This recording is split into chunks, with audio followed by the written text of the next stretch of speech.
It is indeed my pleasure to welcome the Chesapeake Bay Program and Executive Council and all our guests and friends here today as we host this program at the National Arboretum. We are a federal research and education facility administered by the USDA, which is one of the federal agency partners with the Chesapeake Bay.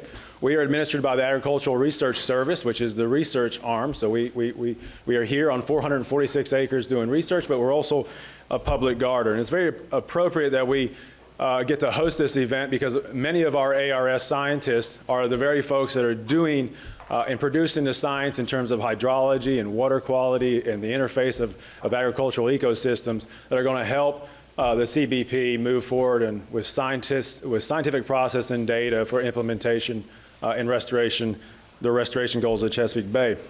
I would like to point out that our mission here is to enhance the economic, environmental, and aesthetic value of landscape plants through long-term multidisciplinary research, conservation of genetic resources, and interpretive gardens and displays. Again, we're on 446 acres, 1% of Washington, D.C. We like to think of ourselves as not just as a serene urban oasis and a research facility, but we are in fact a 446-acre rain garden, buffering the effects of historic drainages above us, Hickey Run, and we are doing our part as a partner. We are in the beginning stages through our principal private partner, the Friends of the National Arboretum, to start a multi-million-dollar restoration of one of our streams here. And this is through our partners with the District of Columbia, the Department of Environment with DC, EPA monies, and a number of other groups. So we're doing our part, and we need the leadership of the CBP. So thank you again for coming, and it is our pleasure. Enjoy.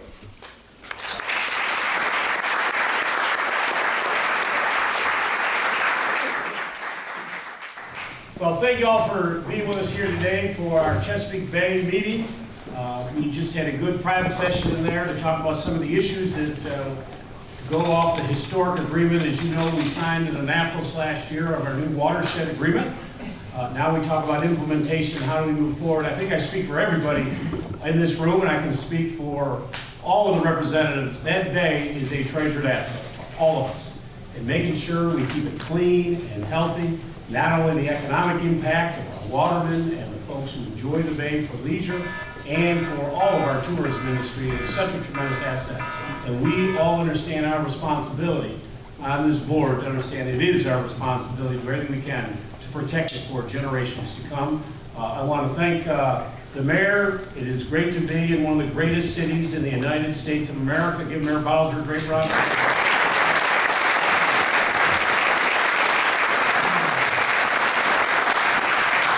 Thank Lieutenant Governor Rutherford, who was here with us today. You know, we went back and forth scheduling this meeting to work with Governor Hogan. But as you know, Governor Hogan is going through some medical treatment today. And I think I speak for all of us, Governor. We all of us have our thoughts and prayers with Governor Hogan as he goes through this. So I want to thank the great representative from the great state of Maryland.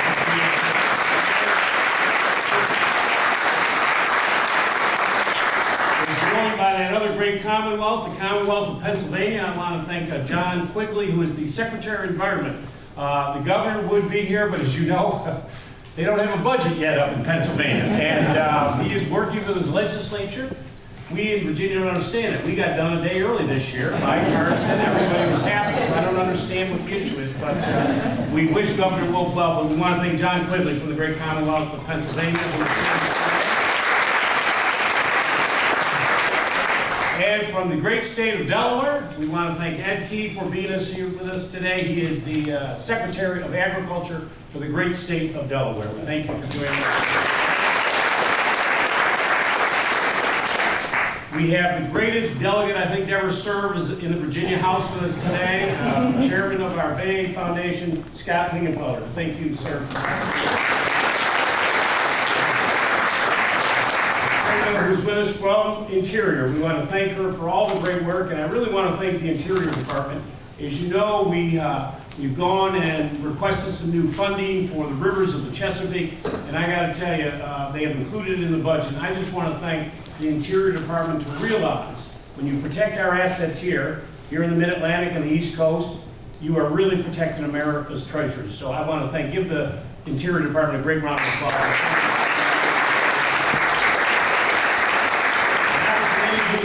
has to deal with agriculture. It's obviously a key ingredient in balancing what we need to do with agriculture, the economic interests of agriculture, to make sure that our farmers are continuing to prosper, but doing it in a way that we are protecting our great treasured assets like the Chesapeake Bay is so important. It is such a balance. And on behalf of all of us, I do want to thank our great Secretary of Agriculture, Tom Vilsack, who's really done a magnificent job. And he is represented here today by his chief, Kirk Hamlin. Thank you, Kirk, for being here today. And my great friend, the EPA administrator, who has a lot on her plate now, as you know. But as you know, I don't think there's anyone in America who gets out of bed every single day trying to balance the needs of this great nation to make sure we are preserved, making sure that our environment, that our water is clean, our air is safe, all of that. This is what Gina thinks about every single day. And I just want to thank her. And I've now been on this council now for 17 months since I got into office. We have had a great working relationship on the issues that relate to the Chesapeake Bay. We have a better bay today because of Gina McCarthy, and I want to thank you for being here.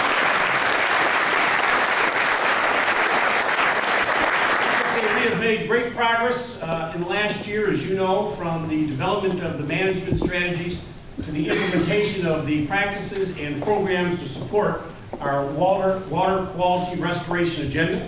Work is not done. We have a lot of progress and work to do going forward, but we've been off since we signed that historic agreement last year in Annapolis. We have made tremendous progress. We have many challenges that lie ahead, and a strong partnership is the only way that we're going to be successful. All of us working together. I would like to publicly recognize the chairs of our local government, citizens, and scientific and technical advisory committee who are here with us today. If they could stand, Janine Burns, Charlie Steck, and Kirk Havens. Give them a great hand.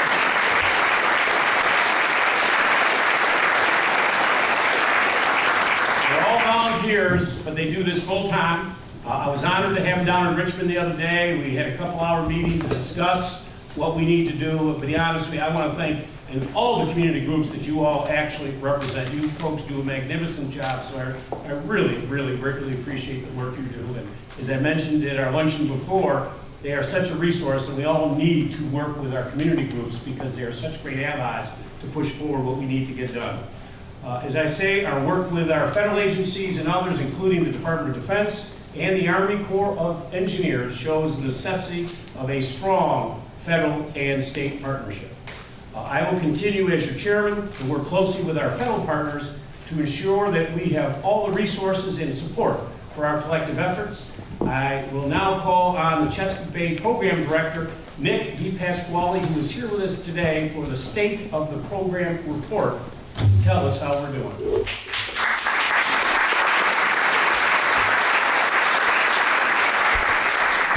Thank you, Mr. Chairman and members of the Executive Council. It's always difficult to follow such an energetic chair, but I'll try to live up to the challenge here. I do want to depart a little bit from the kinds of state of the program reports that have been given in the past, usually a lot of statistics, a lot of numbers, a lot of measurements, performance measures, those sorts of things, and really take you on a trip through the watershed to hopefully represent to you the value of the new agreement and the interconnectedness and interdependency that has been created that has infiltrated into the organization and management of the partnership. To illustrate this, I plan to guide you through a journey of the watershed agreement by describing the life of one of its inhabitants, a fish, actually, the American shad. The American shad are the most well-known river herring in the Chesapeake, and the shad form an important link in the bay's food web, and once supported one of the most valuable finfish fisheries in the region. But pollution, historic overfishing, and the construction of dams that block the migratory fish from reaching and spawning grounds that have lowered shad populations over time. And currently the commercial shad harvest is closed across most of the region. So it really has suffered as a result of pollution and restrictions and other types of impairments. Their life's journey through the watershed shows how incredibly important it is for all of the interconnected bay systems to be balanced and healthy. One thing is linked to another, not just for the health of the watershed and those organisms, but also for the human inhabitants of the watershed as well. Here's where they start, right? Shad are one of the Chesapeake Bay's many species of anadromous fish, meaning that they spawn in the upper freshwater reaches of the bay's tributaries and live their adult lives in the ocean, passing through all of the ecosystems throughout the entire watershed. They start life as eggs, as you see before you, laid in fresh waters of the upper rivers of our bay by adults who then make the long trip down upstream, for spawning purposes. Because of our work to conserve lands and create forest buffers, there are many areas in the watershed with waters clean enough to support river hatcheries for shad. When the watershed is healthy and the waters are clean, conditions are right not only for eggs to be laid and to hatch, but also for streams to be full of insects and small creatures for the newly hatched shad fry to feed on during the first summer they spend in those fresh waters. This is not me in a kayak, but it could be. After spending their first summer in fresh waters, shad move downstream in the fall in schools. And actually, this kayaker could be in the middle of a school of shad as he moves downstream, traveling alongside us and through a variety of environments from rural and forested landscapes to urban and suburban communities. A species that is particularly sensitive to pollution, they're found only in the cleaner tributaries of the watershed. Because of our efforts to reduce pollution and toxins while also creating favorable fish habitat, they do their best in clean water with places where they can find shelter from predators, such as wetlands and underwater grass beds. Everything is linked, alongside creatures that are vulnerable like soft-shell crabs. This is why the new agreement contains a continued commitment from each of the jurisdictions to the watershed implementation plans and ultimately to achieve the water quality standards. Underwater grasses serve as an important habitat for spawning fish and crabs. The Bay Program conducts annual aerial surveys of bay grasses throughout the watershed, and next week we'll be releasing the results of the 2014 aerial surveys, which will show that there has been a significant increase in the total acreage of underwater grasses throughout the bay, but particularly in the Middle Bay. This is good news, obviously. Earlier this month, the Chesapeake Bay Stock Assessment Committee released its annual Blue Crab Advisory Report, which found that there are approximately 101 million female spawning age crabs in the Chesapeake Bay at the start of the 2015 spawning season. This is above the established threshold of 70 million, but not as many as the target of 215 million. The blue crab population has rebounded, and we can hope that it will continue to do so. There were a couple of tough winters and weather conditions that resulted in a high level of crab mortality. The numbers of juvenile crabs are also up from last year. It's estimated that there were 269 million juvenile crabs in the bay at the start of the 2015 crabbing season. Some of these crabs will mature to be adults and will be big enough to be harvested in the early fall, as well as contribute to next year's spawning stock. The young shad who reach the bay will pass through to the ocean, where they will grow to adulthood. But first, they will continue to play an integral part in the saltwater food web, feeding off of bottom-dwelling worms and algae found in places like healthy oyster bars. Again, everything is connected, and serving as forage fish, nutritious food for larger species such as rockfish and bluefish. The new agreement recognizes the importance of forage fish to the health of the bay in providing a balanced ecosystem. The forage fish outcome requires a partnership to develop a strategy for assessing the forage fish base as a food for predatory species with the aim of establishing a more balanced system. It's all about the balance. This is what these guys look like when they get a little bit bigger. As adults, shad will begin their journey in reverse, leaving the ocean, passing through the healthy bay waters, and returning to our freshwater rivers and streams to spawn once again. And here's a happy angler. Ecotourism, fishing, hunting, those sorts of things are also an important part of the system. Along the way, the shad will serve as sport for a recreational catch and release fishery, in addition to the ongoing challenges related to predation. as well as nutrient and sediment pollution and changing natural conditions, their major challenge is navigating blockages such as dams, something that you can't do without our assistance. In May, the Bay program announced the latest shad population numbers at Fletcher's Cove along the Potomac. And this is actually what got me thinking about how we could talk differently about the restoration of the Chesapeake Bay. Between 2000 and 2014, we've seen a four-fold increase in the total shad population watershed-wide. The shad population in the Potomac is at 130% of its target population. In the Rappahannock, it's at 111%. In the York, the shad population more than doubled in 1 year, from 23% to 58% of the target. And the York has its challenges, but we're seeing that population rebound there as well. Clearly, we're making progress. I know that a lot of the focus is on trying to double down on our efforts to increase the pace, but I think we also have to recognize that we're making improvements, and we need to celebrate those improvements. Where the shad population have not recovered, like the James and the Susquehanna, we know why. Where water quality is good, where restrictions such as dams have been removed or fish ladders have been installed, where the fishery has been managed and restocked, we see shad populations rebound. This picture is interesting. That's not a shad bush, but I'm going to talk about the shad bush. This is the Bloody Dam on the Patapsco River, and it's slated to be removed. But there's a cultural connection in terms of the shad fishery because communities used to know when the shad were running by when the shad bush actually blossomed. So people were more in tune with the ecosystem, more in tune with nature, and we've lost that connection. And somehow we're going to need to reestablish it.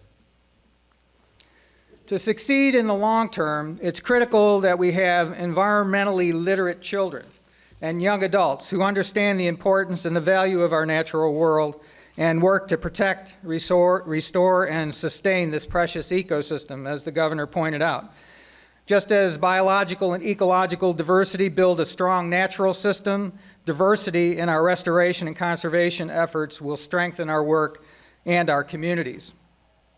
While the partnership has always been open to anyone interested and willing to participate, over the past 2 years, with the development of the new agreement and the associated management strategies, which we'll talk about today, our teams have actively sought public opinion and public input on our work from individuals, organizations, and communities, some of whom we had not engaged before, communities that we didn't know had an interest, and we're out there making sure that they know what's going on and they have the opportunity to comment.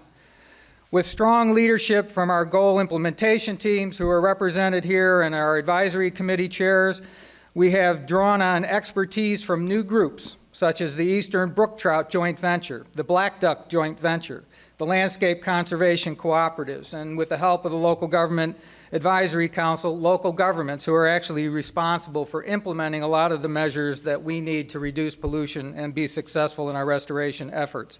These are people who understand the connection and the challenges that are associated with implementation, and we need to take their interest into account.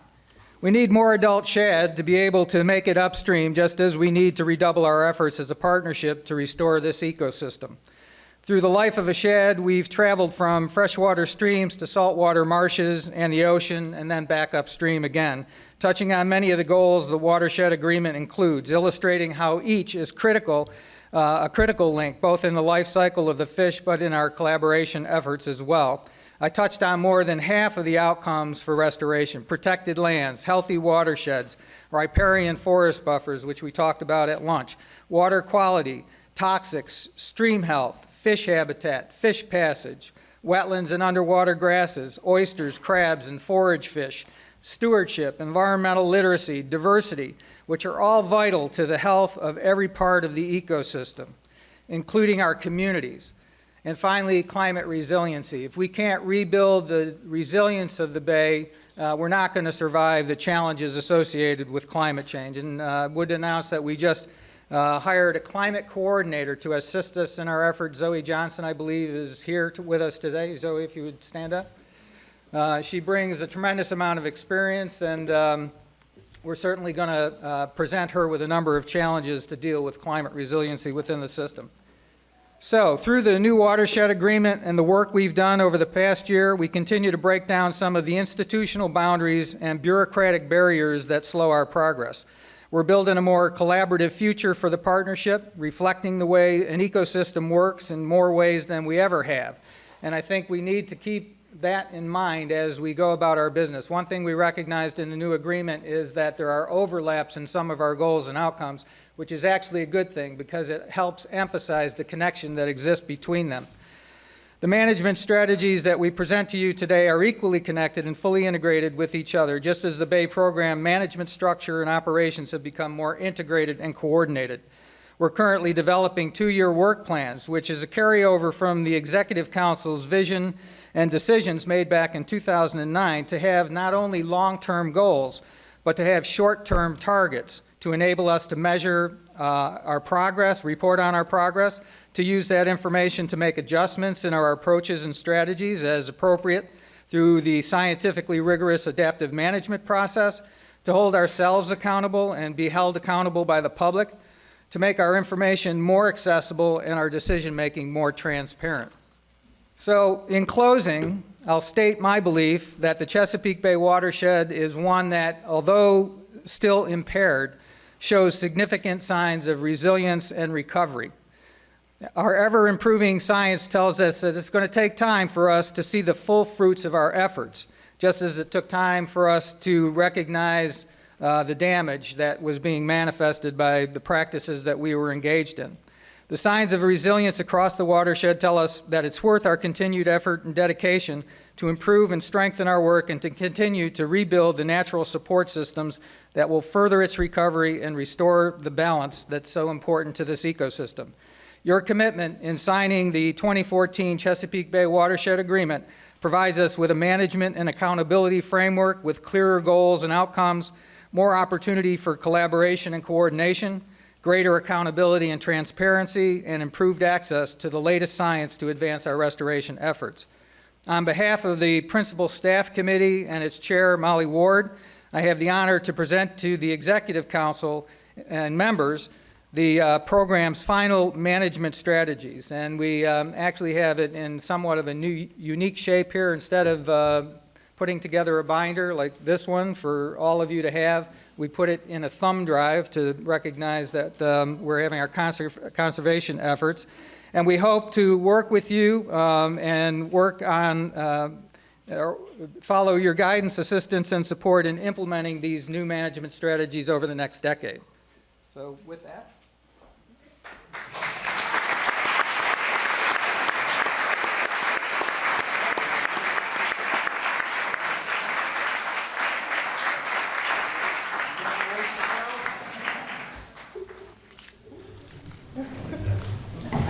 Before we go for it, and Mr. DePasquale will be glad to take some questions. Before we get to that, I'd like our EPA Administrator, Gina McCarthy, she would have a few comments on our behalf. Thank you, Mr. Chairman. And first of all, let me thank you for bringing your energy and enthusiasm and leadership. It's going to be a great year. But I think everybody heard that. Energy, enthusiasm, leadership. Okay, we've got that covered. But I also want to thank Nick and the incredible team that's working on this, because I think we both, Governor McAuliffe and I, remembered sweltering in the heat of 103 temperature in Annapolis last year, signing our Great Bay Agreement, which was wonderful, but I think the challenge we all know is to get it implemented. And so the management strategies that you've been working on are going to be a great opportunity for us to see that that path continues to be clear in front of us and that we're moving down. And the good news is that a lot of what you reported on was great success. And we all knew that this was a big venture. It wasn't going to happen in a short period of time.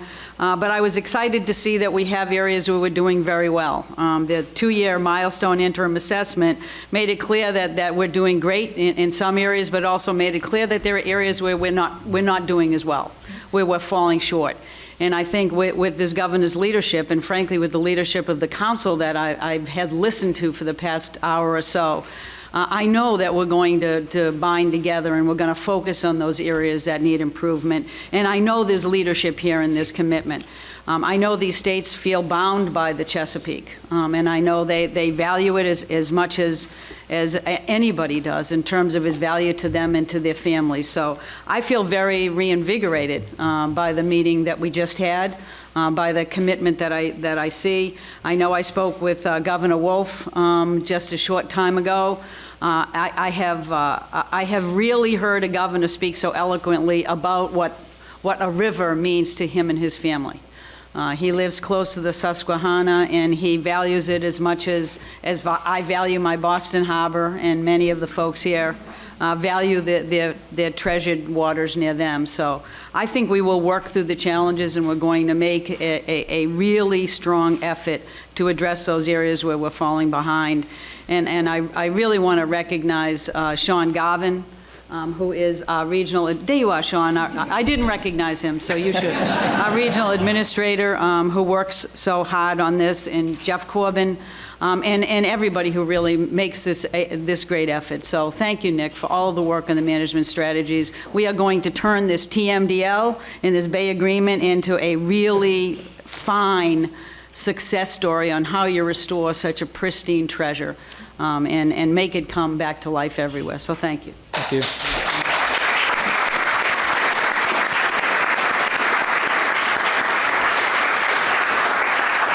Anybody have any questions for Nick while he's up at the podium? If not, we'll move on to our next presentation. Thank you. Give Nick another great round of applause. Thank you. Now I'd like to call on Secretary Quigley to discuss our riparian forest buffer resolution. Well, thank you, Governor. It's a pleasure to be here, and again, on behalf of Governor Wolf, he extends his regrets for not being able to be here. Personally, we are in the beginning of week 4 of a budget stalemate, and the governor just couldn't leave the Capitol, but he would be here if he could.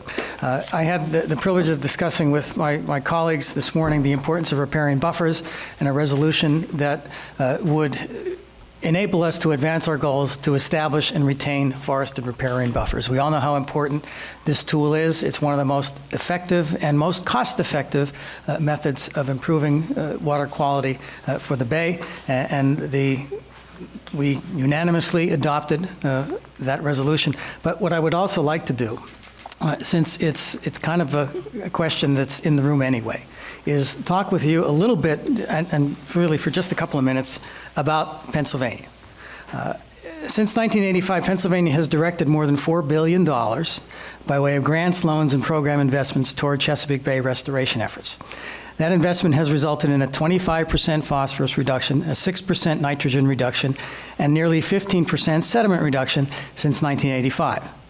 But it is clearly not enough. Pennsylvania recognizes the volume of work that still needs to be done and the size of the problem that Governor Wolf inherited a little more than 6 months ago. We're responsible for ensuring and improving water quality in Pennsylvania, and by virtue of that, of the Chesapeake Bay. And past efforts have indeed been insufficient. We're looking comprehensively at this challenge, including existing laws, programs, policies, and resources. We are rebooting Pennsylvania's effort. The Wolf administration is working to focus and increase resources and technical assistance, reinvigorate partnerships, and create a culture of compliance in protecting Pennsylvania's water quality. Our strategy for making progress in the Bay includes 5 main points. First, modeling at a watershed level to focus action. Secondly, developing stronger partnerships, re-engaging with all stakeholders and partners to address the most effective approaches that can be scaled up. Third, we're increasing compliance through enforcement. We prefer to work with farmers to achieve voluntary compliance, and we believe that farmers want to do the right thing, and they need to do the right thing to improve our state's water quality. But we will take enforcement actions and compliance assurance measures when needed. Fourth, we're modernizing our record-keeping and data collection to make sure that the BMPs that are being implemented are counted when we examine progress. And fifth, we're focused on increasing and leveraging resources. My colleague in the Cabinet, Secretary Russell Redding of the Pennsylvania Department of Agriculture, has led a diverse public-private, non-governmental organization team, including my agency, that's working to achieve some very significant additions for livestock exclusion work in a very focused, saturated way in York and Lancaster counties of Pennsylvania. So we are committed, and Governor Wolf is committed to meeting our responsibilities to the Bay. We appreciate the partners that are in this room and the opportunity to work with all of you. Thank you, Governor. Thank you, Secretary. I'd now like to call on Delegate Lindenfelder, who's going to discuss livestock stream exclusion. I won't get into the detail that I went into in our private lunch, but I can tell you firsthand, our family on July 4th, all 7 of us went on a 7-mile kayak trip down the James River. And we saw firsthand and very close the issue of what we need to do. We were very close to a lot of cattle next to us in the stream, and I'll leave it at that point, but I think we all get the idea. Wouldn't you love to see a cow in a kayak? Governor, thank you so very much, and thank you for your leadership of this very important venue and in the Commonwealth, working with the General Assembly to do the good things we need to do to help preserve the Bay. It's God's creation, and it's been the thing that has motivated me more than anything, is that we have to do all we can to preserve it for future generations, not only for our recreation, but for the tremendous value it brings to us in restoring the seafood industry, the jobs, the opportunities. These are very important things to consider as we look at the Chesapeake Bay. Besides the fact I have a place down on the Potomac and I've got a vested interest, so there you go. Governor, as I've said in the past, I am Scott Lingenfelder, and I'm honored to be here today as chairman of the Chesapeake Bay Commission and a member of the Virginia House of Delegates. I'm also joined by our executive director, Ann Swanson. Press, if you want to know anything about that 200-mile bay, talk to that gal right there. The commission is now in its 35th year and is made up of state legislators from Virginia, Maryland, and Pennsylvania who advise the General Assemblies on all matters relating to the Chesapeake Bay restoration and protection. As the only signatory to the many Chesapeake Bay agreements that represent state legislative branches, the Commission plays a very unique role in policymaking through research, legislation, and budgets. Several years ago, the Commission took a very hard look at our water improvement plans with an eye on what we could do and what more could be done. Livestock stream exclusion presented a real opportunity, with all of our states relying heavily on this practice to improve water quality. Phosphorus and sediment load reductions associated with exclusion practices can be particularly significant. To be clear, all of our states have worked to keep livestock out of streams for years, and the USDA has offered support for such programs through the NRCS and the FSA, but it became clear that more needed to be done if we are to get all or nearly all of the livestock out of the streams. In Virginia, for example, our whip calls for 95% livestock stream exclusion. That's a big goal. And as an appropriator in Virginia, I can tell you we have stepped up to the plate. For the past 2 years, we have provided 100% cost share to farmers who voluntarily step up to the plate. Each of the states have taken steps to increase the effort.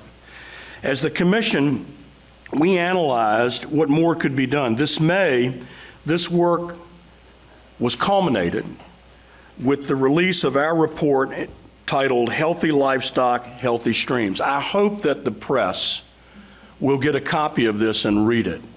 It is really a great piece of work, and it defines a path forward that can really help us achieve significant reductions of sediment, nitrogen, and phosphorus in the Chesapeake Bay.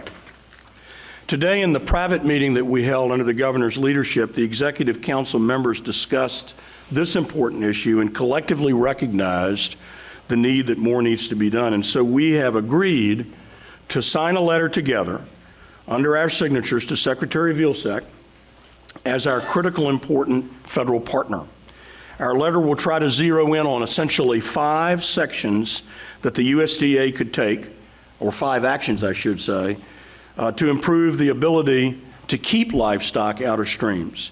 First, USDA should make livestock exclusion a priority practice for all of its agencies, NCRS, FSA, the Forest Service. The message has got to come from the top. And if it comes from the top, that will be very, very helpful. 2, USDA should increase education and outreach efforts along with the needed technical assistance. In Virginia, we've seen a real difference in adjacent counties, one sitting beside each other, where one district provides significant technical assistance and the other doesn't. And you can see it in the quality of the stream banks in those jurisdictions. 3, USDA should provide greater flexibility in determining placement of stream line fencing. Some farmers simply do not want to put in a 35-foot buffer, but over time, they might be persuaded to. Others might want a temporary site for a fence to observe what happens when you have significant flooding following a hurricane, so we're not putting the fence in the wrong place. 4th, USDA needs to be more clear to explain to farmers the maintenance requirements for riparian grass buffers and provide reminders. Alternatively, and even better, they should provide greater flexibility when plant succession results in more desirable forest buffers. For example, if you have a red cedar grow up in the buffer, don't come tell the farmer to cut it down because it's not grass. Let the tree prosper, suck up the nutrients, and be successful that day. 5, the allowable buffer maintenance fund should be available earlier in the contract period to improve cover survivability and quickly eliminate plant competition, and there are things that even states can do in that regard. The Executive Council letter clearly lays out our request. It breaks it into 5 very doable and near-term tasks, and as the chairman of the commission, we will work with our partners to make sure that the letter is read by leadership and acted upon by its agency staff. If we are to clean up this precious resource, we must do all we can to keep livestock out of streams and our stream buffers preserved so we can bring those rivers back. And if you ever put a time-lapse camera on a stream bank and watch what happens naturally in the course of a year, it'll knock you out. And so we can help, and we need to help, and we can make some real progress if we do. Thank you, Governor. Thank you.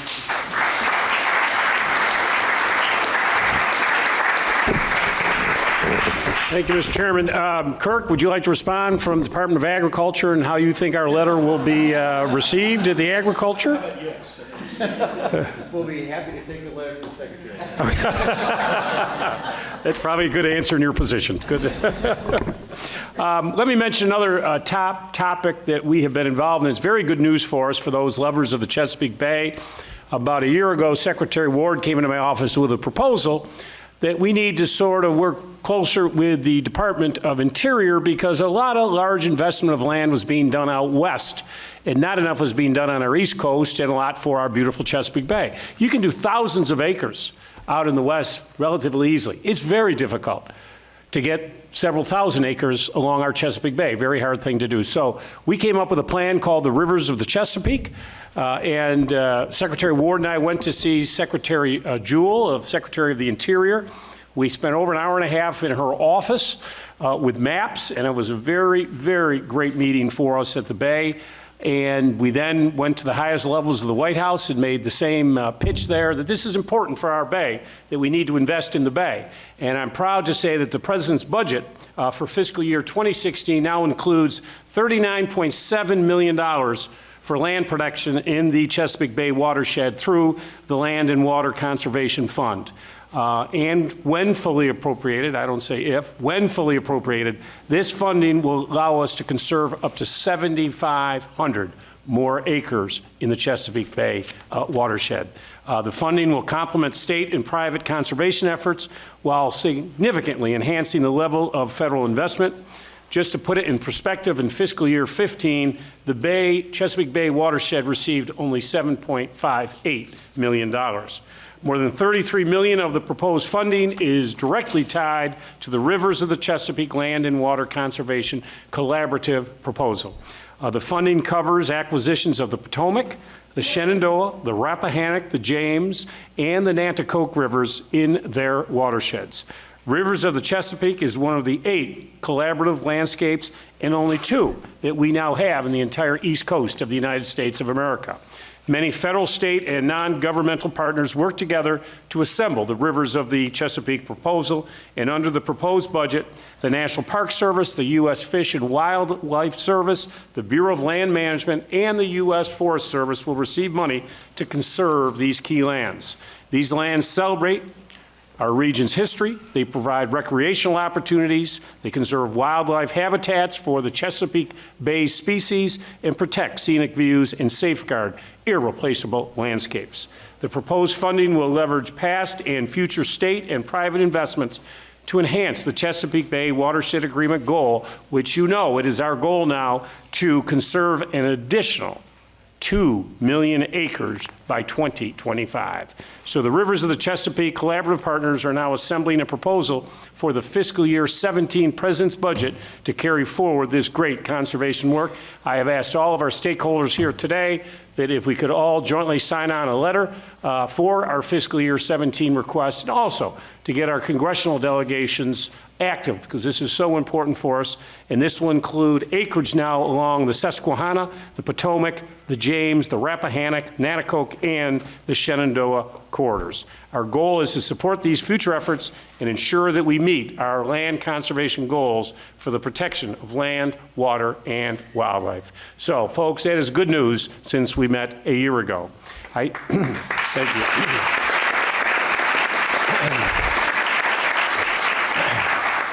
I would now like to call on Governor Rutherford to discuss with us the financing, restitution, restoration, resolution issues that we face and how we can possibly finance our ongoing efforts. Governor? Thank you. I believe we're boring someone out in the hallway with that.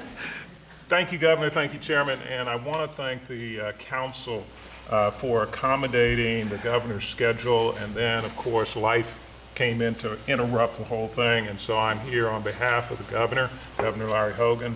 And I would just point out or state that in talking to him yesterday, he's going through his 2nd series of treatment. He is doing very well.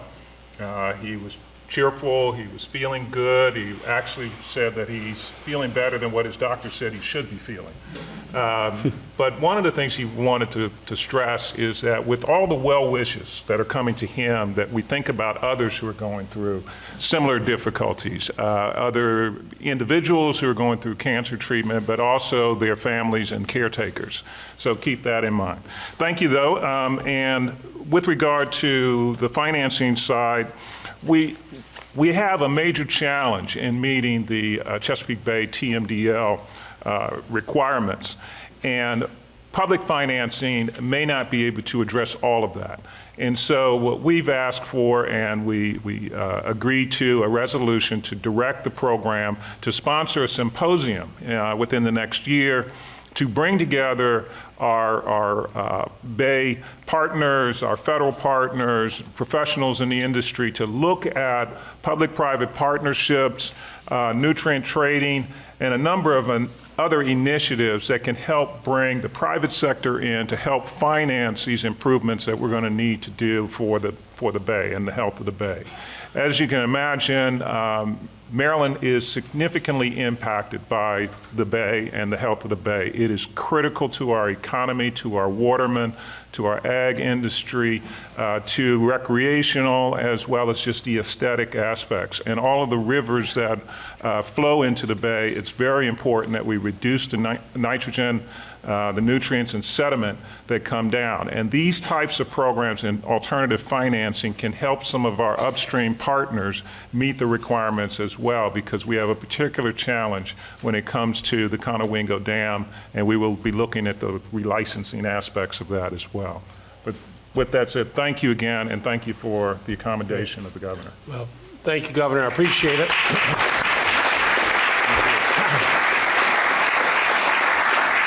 In just a minute, I'm going to open it up for the press to ask questions, and we're going to change it up this year. We're going to have everybody stay here so the press can ask anyone up here any questions that they want. But before we get to that, Mayor Bowser, since you are such a key strategic partner to all of us here on behalf of the District of Columbia, I'd like to turn the microphone over to you. Well, thank you, Mr. Governor, and I want to thank the entire council and certainly the leadership of our citizens advisory committees for being helpful.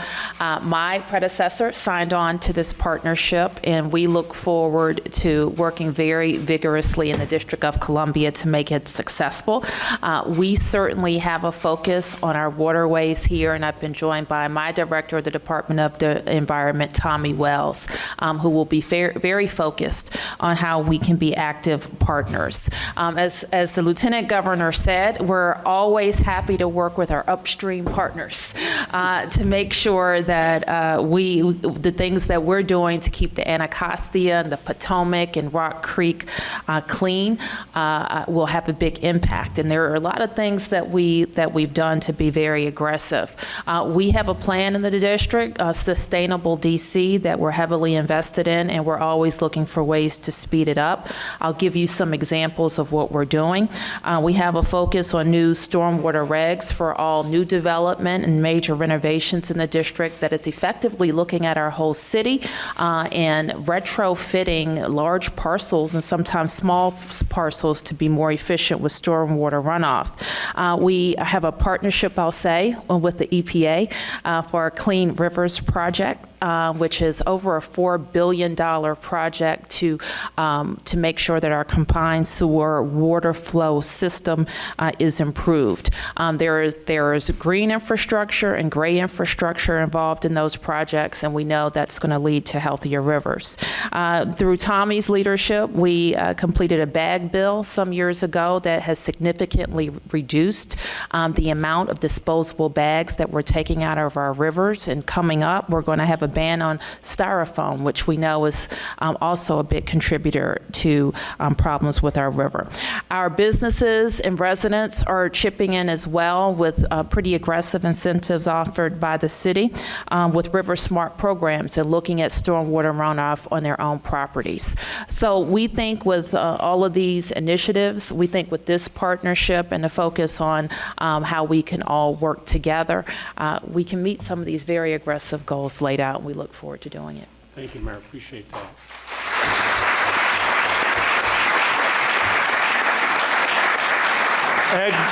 Ed, before I close the meeting, anything we want to hear from you're fine, from the great state of Delaware. So at this point, I'll officially close the meeting of our Executive Council of the Chesapeake Bay, and now would invite the press if they have any questions for any of the council members up here. This is your time to ask if you have any.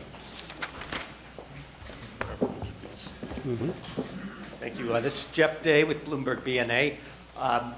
What is happening with meeting the 2017 goal, or the goals, I should say, particularly nitrogen, which is a big part of this? Sure. Well, let me just say that folks can get into the technical details certainly more than I can following the meeting. But I think when we saw the milestones, we see that there are some areas that are systemically we're falling short. And a couple of those areas, the ones that are probably most notable, are urban stormwater and agriculture as well. And so they continue to be a challenge. It's not unique to the Chesapeake, but it clearly is something that we need to be focused on and be more aggressive. And I think you've heard from folks here that there's a commitment to do that. So, you know, the one thing to remember is that the Chesapeake set for itself some very aggressive goals. And we should congratulate ourselves on how well we've achieved those goals, but we also need to recommit ourselves to focus in areas that are more difficult and that are of longer term significance to us. And those are the areas that I would point out the most. And I'd say, listen, that's the purpose of this Executive Council, to have all the governors, mayors meet together in a room. Some states obviously are doing better than other states. These meetings are not about blame game. This is about how do we take best practices from each other and to help our other states meet those goals. So, you know, we had a very collaborative meeting earlier today in the council, and we'll continue to do that. And those states that need a little push, and we're working with together closely, and it's about helping them. Everybody wants to get to the goals. We all signed that agreement last year in Annapolis. We want to get there, and some states are moving faster than others, but our goal is to work with everybody, and I am confident at the end of the day we are going to meet those agreements that we signed onto.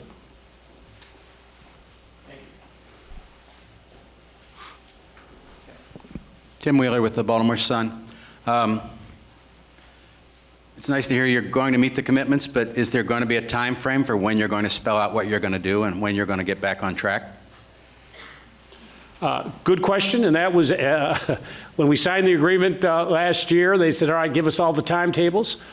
This is my first meeting as chair. Obviously, putting a timetable together, I am a very metric-oriented individual. I like timetables, I like goals, and we are going to have timetables and goals. But listen, this is the first meeting for many of us together. This is my first meeting of the Chesapeake Bay with the new mayor of the District of Columbia and the new governor from Maryland. So, you know, we've got a new governor in Pennsylvania. So we're now in that process, but we've got a great collective working group. But the answer to your question is yes, we need timetables. Could I just add that the 2016 to 2017 milestones are due to come in to EPA by mid-January of 2016, but we're not sitting around waiting for that to happen. We saw on the basis of the last milestone that we had work to do in certain focus areas, and it would be certainly not consistent with the energy at this table to think that we're going to wait until January of 16 to find out what we're going to do and when that's going to be done. So we are going to be working in the interim so that when this milestone comes in, we'll have an ability to confirm the agreements and the timelines that we've already achieved together and reached. So I'm pretty confident that we're going to be aggressive in between now and the next milestones. What? Work plans, yes. Work plans as well, yes. Timetables, we have work plans. This is probably the most accounting-oriented effort that I have ever been in. I think my point was that while we're accounting very well, we're paying attention to what the accounting says. And we're not waiting to simply give the next account. In the interim, we are working to develop the actions that are going to get the reductions we promised. If I could also just highlight for you, because I think you ask a very good question. I mean, the public wants to know how its money is being spent. It wants to be assured that we are actually achieving our goals, which is why we're looking specifically at things like livestock stream exclusion. I mean, if you look in the Commonwealth of Virginia alone, we have an objective to get 95% to 95% stream exclusion. That's a big job. We think we can get there. And if we do, that will represent a 4% reduction in nitrogen, a 14% reduction in phosphorus, and a 24% reduction in sediment. That is a huge bite out of the problem. And so I think that one of the things that we're all doing, I know the Chesapeake Bay Commission is spending a lot of time looking at what I like to call bang for the buck strategies. How do we really move the ball? And we know that stream exclusion can be very, very helpful. Now, each state is going to take its own route there, okay? And it's not the job of the Chesapeake Bay Commission to come in and direct any other state how to do its business.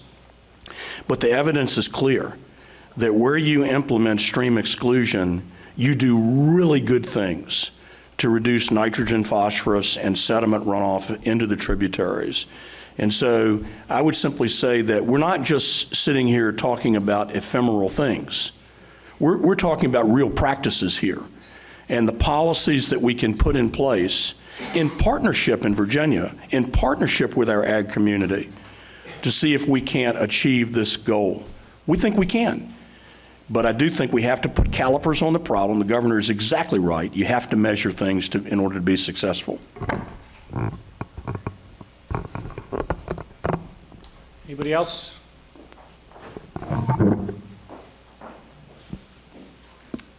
Annie Snyder with Greenwire. EPA does have the authority to enforce accountability in some cases. Is that something that you feel is called for at this point? And if not now, what would you see as the moment that would, the types of problems that would require that activation? Well, thanks for asking the question. I mean, I would point out that EPA has been doing its job all along to make sure that we're providing the appropriate backstop. And we've been reviewing and objecting to wastewater, stormwater, concentrated animal feeding operation permits, so that we're interjecting in the regulatory arena as the states are moving forward. We've taken targeted enforcement actions, and we've used our authorities to direct grants.